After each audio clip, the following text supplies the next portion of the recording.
வணக்கம். இன்னைக்கு நாம பார்க்க போறது ஒரு அற்புதமான ஆன்மீக பயணம்.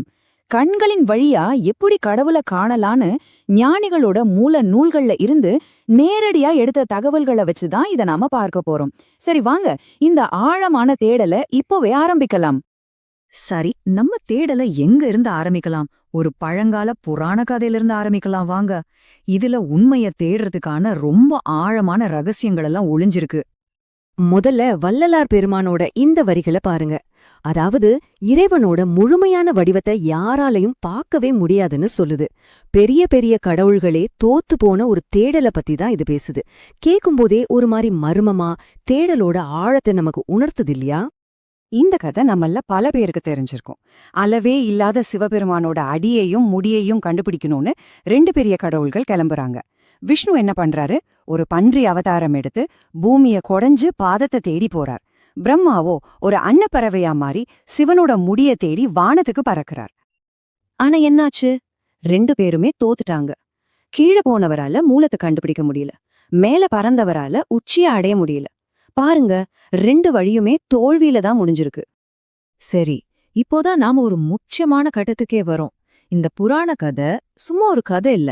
நாம வழக்கமா செய்யற ரெண்டு ஆன்மீக பயிற்சிகளோட உருவகமா இதை எப்படி விளக்குறாங்கன்னு பாருங்களேன். ரொம்பவே சுவாரஸ்யமா இருக்கும். இந்த போதனைகள் என்ன சொல்லுதுன்னா, ரெண்டு பாதைகள் தப்புன்னு சொல்லுது. ஒன்னு கீழ்நோக்கி பாக்குறது, இன்னொன்னு மேல் நோக்கி பாக்குறது. விஷ்ணுவோட கீழ்நோக்கின தேடல குண்டலினி யோகத்தோடவும், பிரம்மாவோட மேல் நோக்கின தேடல வாசி யோகத்தோடவும் ஒப்பிடுறாங்க. சரி, ஏன் இந்த ரெண்டு பாதைகளும் தப்புன்னு சொல்றாங்க? அதுக்கு காரணம் இருக்கு.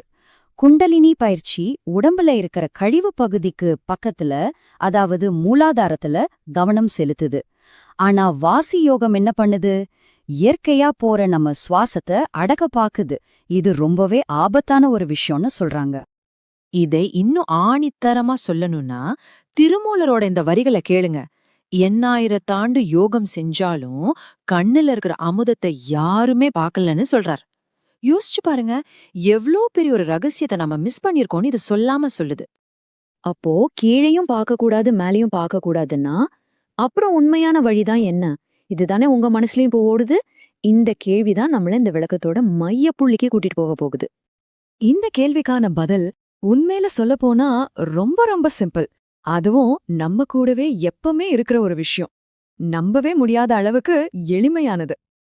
அந்த உண்மையான வழி வேற எதுவுமே இல்ல, நம்மளோட ரெண்டு கண்கள் தான். ஆமாங்க, நம்ம கண்கள் தான் அந்த வழி. இப்போதான் இந்த ஞான மரபோட மைய கருத்துக்கே வரும். அந்த உண்மையான பாதை, நாம தேடுற அந்த இடம், நாம கொஞ்சம் கூட எதிர்பார்க்காத ஒரு இடத்துல இருக்கு. அந்த பதில் ரொம்ப சிம்பிள், ஆனா ரொம்ப ரொம்ப ஆழமானது. கடவுளை பார்க்கறதுக்கான வழி கீழேயும் இல்ல மேலையும் இல்ல, அது நம்ம ரெண்டு கண்கள்ல தான் இருக்கு. சரி, இதை இன்னும் ஆழமா புரிஞ்சுக்க திருவடி அப்படிங்கிற ஒரு முக்கியமான விஷயம். திருவடினா புனிதமான பாதம். இதுதான் கடவுளை அடையிற பயணத்தோட முதல் படி. திருவடினா இறைவனோட புனித பாதம்னு அர்த்தம். இதோட தத்துவம் என்னன்னா, ஒருத்தரோட தலைய வணங்க வைக்கணும்னா முதல்ல அவரோட காலை பிடிக்கணும் இல்லையா? அதே மாதிரி தான் உச்சிக்கு போகணும்னா முதல்ல ஆரம்ப புள்ளியை தொடணும். சரி, தத்துவம் ஓகே. ஆனா இந்த திருவடின்னு உருவகமா சொல்றாங்களே, அது உண்மையில என்ன? அது நம்ம உடம்புல எங்க இருக்கு?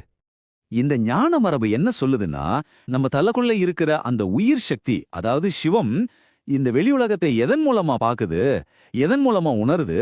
நம்ம கண்கள் வழியாதானே. நம்ம ஆன்மாவோட ஜன்னல்களே கண்கள் தான். அதனால அந்த உயிர் சக்தியோட தொடக்க புள்ளியான திருவடி நம்ம கண்கள் தான். காலை பிடித்தால் தலை வணங்கும்னு ஒரு பழமொழி இருக்குல்ல, அது இங்க அப்படியே பொருந்தும். நம்ம கண்களாகிய திருவடியில நம்ம கவனத்தை வைக்கும் பொழுது உச்ச நிலையான திருமுடி, அதாவது இறைவனோட உச்சி, அதுவா நமக்கு தெரியும். திருவடியை பிடிச்சா திருமுடி நம்ம வசமாகும். சரி, தத்துவம்லாம் நல்லாதான் இருக்கு. ஆனா இத செய்யறது எப்படி? நடைமுறையில இந்த உள்முக பயணத்தை நாம எப்படி ஆரம்பிக்கிறது? இந்த பாதையில போக 4 முக்கியமான படிகள் இருக்குன்னு சொல்றாங்க. முதல்ல இதுக்கு வழிகாட்ட ஒரு சரியான குரு வேணும். ரெண்டாவது, அவர்கிட்ட இருந்து தீட்சை வாங்கி நம்ம உள்கண்ண, அதாவது உள் திருஷ்டிய திறக்கணும். மூணாவது, கண்ணை மூடி தியானம் பண்றது இல்ல, கண்ணை திறந்து பார்வைய உள்ளுக்குள்ள குவித்து தியானம் பண்ணணும். நாலாவது, இப்படி தியானம் ஆழமாகும்போது ஒருவித உணர்ச்சி பெருக்குல தானாவே கண்ணீர் வரும். இதுதான் நாம சரியான பாதையில போறோங்கிறதுக்கு அறிகுறியாம். கண்ணீர் வர்றது தெய்வீக தொடர்போட அடையாளம்னு நிறைய ஞான நூல்கள் சொல்லுது. அப்பர் என்ன சொல்றாரு? அழுதால் பெறலாம் அவன் அருளை. பைபிள் என்ன சொல்லிருக்கு? கண்ணீரோடு விதைக்கின்றவன் கம்பீவத்தோட அறுப்பான். நம்மூர்ல சொல்ற மாதிரி அழுத பிள்ளைதானே பால் குடிக்கும்.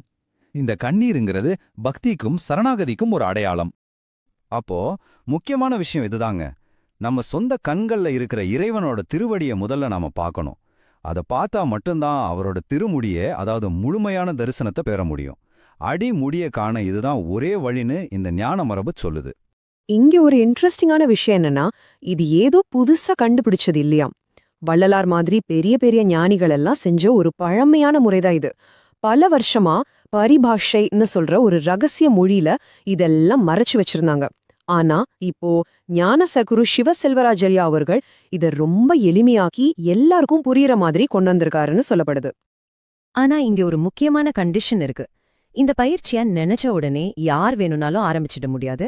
அதுக்கு முதல்ல திருவடி தீட்சைன்னு சொல்ற ஒரு குறிப்பிட்ட தீட்சைய ஒருத்தர் கட்டாயம் வாங்கியிருக்கணும். சரி, அப்போ அந்த தீட்சைய எங்க போய் வாங்குறது? அதுக்கும் இந்த மூலத்துல பதில் இருக்கு. இந்த திருவடி தீட்சைய தங்க ஜோதி ஞான சபையில மட்டும்தான் கொடுக்கறாங்களாம். சரி, இப்போ கடைசியா இத பத்தி இன்னும் தெரிஞ்சுக்கணும், இதுல ஆர்வம் இருக்குன்னு நினைக்கிறவங்களுக்காக சில தொடர்பு விவரங்களை கொடுத்திருக்காங்க. அத பார்க்கலாம்.